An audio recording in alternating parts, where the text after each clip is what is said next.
9월 6일 공화당 최고위원회의를 시작하겠습니다. 오늘은 박근혜 대통령께서 불법 인신감금 옥중투쟁 1621일째 되는 날입니다. 집안에도 큰 어른이 없으면 집안이 시끄럽잖아요. 대한민국에는 정말 올바른 생각을 가진 큰 어른이 계시지 않구나라는 생각을 합니다. 윤석열의 고발 사주 사건 의혹에 대해서 정치권이 시끄럽습니다. 어제 일요일이지만 우리 공화당이 보도자를 낸 이유도 윤석열의 고발 사주 의혹은 굉장히 중요한 상황들이다. 지금 여러분들이 아시다시피 고영태 녹취록에 나오는 많은 사람들이 지금 언론을 도배하고 있습니다. 고영태가 이 박근혜 대통령의 탄핵에 대해서 어떤 여러 가지 사항들을 전개를 할 때 나왔던 인물들, 모 검사, 김의겸, 이진동 이러한 이름들이 요즘 있습니다. 국민의힘은 정당으로서의 가치도 또 야당으로서의 투쟁성도 없지만은 전략적으로도 굉장히 부족하다 이렇게 봅니다. 왜 이 시점에서 탄핵에 앞장섰던 주동자들의 언론을 도배하고 있는가? 이 부분에 대해서 우리 공화당은 예의주시하고 있습니다. 윤석열은 지금 고발 사주 의혹보다도 더 큰 일들을 지난 탄핵 정부에서 했고 실천했습니다. 1000여 명을 조사하고 200명을 감옥 보내고 5사람이 강압수사에 못 견뎌서 자살하고 내몰 한 푼 받지 않은 박근혜 대통령을 경제공동체, 제3자 뇌물죄, 묵시적 청탁이라는 말도 안 되는 법정 용어를 만들어내면서 33년형을 때렸습니다. 인과응보라는 얘기가 있죠. 죄 없는 대통령에 대한 그 악행들이 그대로 윤석열한테 다시 되돌려지고 있다라는 생각을 하면서 역시 거짓의 세력들, 불의의 세력들은 그 범죄에서 벗어날 수가 없다. 그 심판을 반드시 받을 것이다. 박영수 특검 검사들 그렇게 하늘을 찌르던 박근혜 대통령과 자유우파들을 그렇게 강압적 수사를 하고 가짜 태블릿 PC를 들고 나오고 박근혜 대통령에 대한 구속 연장 상황에 제가 그때 14일 단식할 때입니다. 연장 사유가 없는데도 구속 시한을 연장하고 기후에 벌어졌던 특검들의 거짓 행위, 국민을 속이는 기만행위. 우리 공화당은 그 당시 그 상황들을 조목조목 반박했고 조목조목 그들과 싸웠습니다. 그들이 대한민국의 최선의 선인냐, 그들이 가장 도덕적이냐, 그들이 대한민국 국민을 정말 정의롭게 대변하느냐 그들 때 우리는 그들의 거짓을 낱낱이 밝혔고 그 투쟁 기간이 5년이 지난 겁니다. 지금 어떻습니까? 박영수 특검 책임자는 나이 어린 가짜 수선업자한테 포르쉐 차량을 받는 그런 행위들을 하면서 그렇게 박근혜 대통령 앞에 당당했던 그자들은 포르쉐를 빌려서 썼다는 둥 국민들이 납득할 수 없는 거짓말을 하고 또 거기에 특검 검사들이 연루되고 있고 거기에 김무성 소위 탄핵 배신자들의 세력들이 굴비에 끼듯이 엮여 있는 겁니다. 결국 오래 가지 못합니다.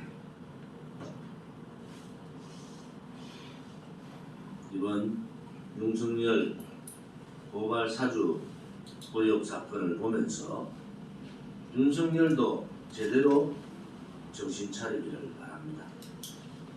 아니라 하지 말고 본인 스스로 특검을 요청하고 본인 스스로 모든 것을 밝히겠다는 의지를 밝혀야 됩니다. 그냥 아니니까 고소고발하겠다 이것으로 국민의 의혹을 잠들일 수가 없다. 그래서 우리 공화당은 윤석열 보도 고발 사주 의혹 사건에 대해서 즉각적인 특검을 요구합니다.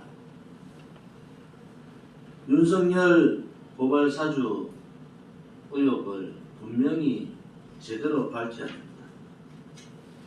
그것이 사실인지 그렇지 않으면 정치 공작인지에 대한 부분들은 이번 대선판에 큰 변곡점이 될 가능성이 높습니다. 윤석열을 국민의힘에 끌고 간 자들 지금 조용하게 있어요. 그 자들이 나서서 해보십시오. 정진석, 권선동, 장제원 그들이 윤석열을 얼마나 잘 지키는지 저는 똑똑히 지켜보겠습니다. 솔직히 말씀드리면은 특검을 하라는 이유는 이것은 정치 공작적 냄새가 짙다는 겁니다. 우리 공화당이 윤석열을 도저히 용서할 수 없지만은 정치 공작에는 동의할 수 없다는 거예요. 명명백백하게 이것을 밝히는 것이 우리 공화당이 요구하는 겁니다. 기다렸다는 듯이 민주당의 대선 후보들은 윤석열 물어뜯기를 하고 있습니다. 소위 같은 당에 있는 국힘당의 대선 후보들도 하이에나처럼 윤석열을 물어뜯습니다. 윤석열이 무너지면은 그렇게 윤석열을 자랑하던 그 국회의원들, 박근혜 대통령 탄핵 정국의 태극기를 들었던 지금 윤석열을 지지하는 그 사람들은 어디로 갈 것인가? 우리 공화당은 항상 그랬습니다. 사람 따라가지 마라. 가치를 따라가야 되고 진실을 따라가야 되고 정의를 따라가야 되고 미래 세대의 희망을 따라가야 된다. 그것은 국민의 바닷속에 풍덩 뛰어들어서 국민과 함께 가야 된다. 이것이 우리 공화당이 지금까지 가져왔던 기조지 않습니까? 사람 따라가지 마라. 우리 공화당은 이미 정당혁명을 통해서 사람 따라가는 정치 이미 벗어났습니다. 우리 공화당에 여기 있는 저를 비롯한 지도부 누구도 권력에 대한 욕심이 없어요. 권력에 대한 욕심이 없는 반면에 진실 정의에 대한 욕심은 대단히 큽니다. 진실 정의에 대한 욕심은 대단히 큽니다. 그것이 우리 공화당을 버티게 하는 버팀목이라 이렇게 봅니다. 그 굶주린 하이에나 중에서 홍준표, 막말 홍준표가 가장 신이 났어요. 홍준표는 과연 하늘을 우러러 잘못한 것이 없는지 지켜보겠습니다. 본인 스스로 잘못한 것이 없다 그러면은 제가 밝힐 수도 있습니다. 홍준표는 자중하고 스스로를 돌아보기 바랍니다. 왜 홍준표의 오른팔 왼팔이 한 사람은 자살을 하고 한 사람은 감옥 가기 직전까지 그렇게 홍준표를 원망했던가도 홍준표 스스로 돌이켜봐야 합니다. 홍준표가 나는 하늘 우러러 한 점 부끄러움이 없다고 말한다면 삶은 소대가리가 웃어줍니다. 정말 대한민국에 사람이 이것밖에 없는가 라는 생각을 하면서 우리 공화당이 정말 창당을 잘했구나. 우리 공화당이 정말 이 길을 제대로 잘 걸어왔구나라는 생각을 합니다. 우리가 우려했던 대로 이재명이 충청권에서 55% 가까운 지지를 받았습니다. 거의 민주당 선거는 김 빠진 맥주 같은 상황으로 왔어요. 반격할 수 있는 힘도 이재명을 꺾을 수 있는 힘도 없습니다. 이재명한테 주어졌던 그 형수에 대한 막말, 이재명 부인의 막말, 진상을 밝혀야 되겠지만은 셀프 섹스, 입에 주워 담을 수도 없는 초등학생들이 보면은 화면을 꺼야 될 그러한 비도덕적, 비양심적 인간이 대한민국을 대표한다. 정말로 상상하기 어려운 상황들이 오고 있습니다. 이재명의 대한민국 정말 상상하기 싫습니다.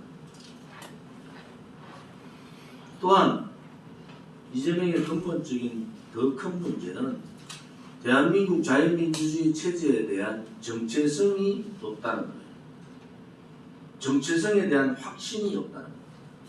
그가 가고자 하는 길이 자유민주주의 체제인지 민중민주주의 사회인지 공산사회주의 사회인지 명확하지를 않습니다. 그런데 지금까지 그가 보인 행태를 봐서는 자유민주주의 체제가 아닌 것은 분명합니다.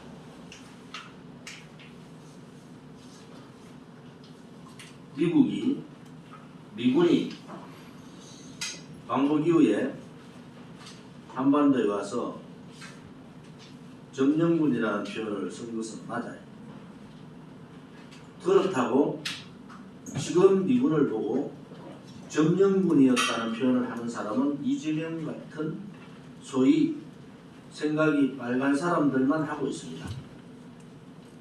소련이 북한을 장악하고 북한 보고 거짓으로 소련은 해방군이라고 얘기했습니다.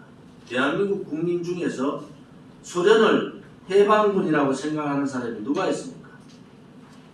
소련이야말로 점령군이 아니었습니까? 그런데 이재명은 이것을 뒤바꿔서 미국의 점령군 논리를 펴고 있습니다. 또 하나 그가 주장하고 있는 한미동맹 해체뿐만 아니라 전작권 문제, 그동안에 그가 했던 친중행각, 친북행각을 우리는 똑똑히 보고 왔습니다. 경기도 중에서도 그가 했던 여러 가지 일들을 보십시오. 경기도의 많은 낙하산 인상, 경기 동부연합 중심, 한총련 중심, 이러한 사람들을 중심으로 시민단체에 지원을 하고 그 세를 늘린 사람이 이재명입니다. 성남시를 해방구로 만든 그 장본인이 이재명입니다. 대한민국이 이재명의 나라가 되면은 대한민국은 자유민주주의 체제가 끝장나는 겁니다. 이제 사회주의 독재, 좌파 독재는 문재인 손에서 끝장내야 됩니다. 이것이 이재명까지 넘어가면은 대한민국은 정말 희망이 없는 나라가 됩니다. 그런데 어린애 같은 애송이 이준석은 문재인 정권의 자유민주주의 체제 침탈, 상권 분립의 침탈, 자유시장 경제의 침탈, 위대한 대한민국의 역사 뒤바꾸기를 시도했던 문재인 정권과 여야정 협의체를 하자고 제안했습니다. 정신이 없어도 제대로 없는 겁니다. 지금은 여야정 협의체가 아니라 문재인 좌파 독재 정권을 끌어내리고 촛불에 앞장섰던 민노총과 전면전을 하고 그들과 싸워야 됩니다. 그런데 여야정 협의체를 하면은 다음 대통령 선거는 하나 안 하나 볼 것도 없습니다. 그것이 공산사회주의자들, 좌파들의 속성입니다.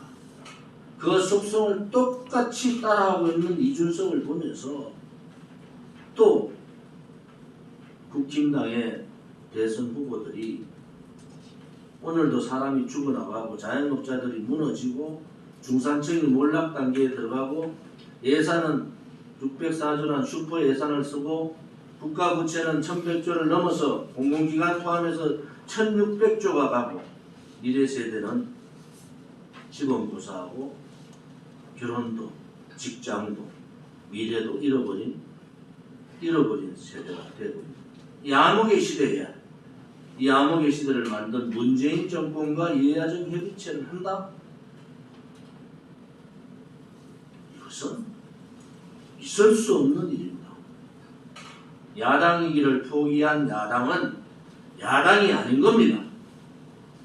문재인 이중대 역할을 하려면은 야당을 포기해야 되고 야당을 포기하지 않는 이 비굴한 비겁한 국힘당을 국민들이 버리면 됩니다. 보수우파 자유민주 체제 수호의 국민들은 50%를 훨씬 넘어요. 국힘당이 있어서 지지하는 것이 아닙니다. 올바른 정치, 진실된 정치, 정의로운 정치, 자유민주 체제를 지키는 정치를 하는 정당을 국민들이 선택하시면 되는 겁니다. 지금이라도 늦지 않았어. 지금이라도 국힘당의 문재인 좌파 독재 정권 이중대 역할을 막아야지. 문재인 좌파 독재 정권을 싫어하고 이재명이 다시 사회주의 좌파 독재 정권을 만드는 것을 싫어하면은 국힘당을 버려야 됩니다. 그리고 우리 공화당을 지지하시면 됩니다. 그러면은 세상은 바뀔 수가 있고 이번 대통령 선거에서 잃어버린 탈취당한 박근혜 대통령의 정권 탈환을 할 수가 있는 겁니다. 우리 공화당은 이러한 부분에 있어서 내전하고 또 내전하겠습니다. 우리는 바쁘게 움직일 수밖에 없습니다. 편히 쉴 수도, 잠을 잘 수도 없습니다. 그러나 내일을 함께 꿈꿀 수 있다는 사실 하나는 약속할 수 있습니다. 그래서 우리는 위로가 됩니다. 때론 용기가 되고 때론 정의가 되기도 합니다. 오늘도 희망을 품고 나아갈 수 있도록 대한민국 국민 모두의 꿈을 지키는 우리는 당신의 벗입니다. 우리 공화당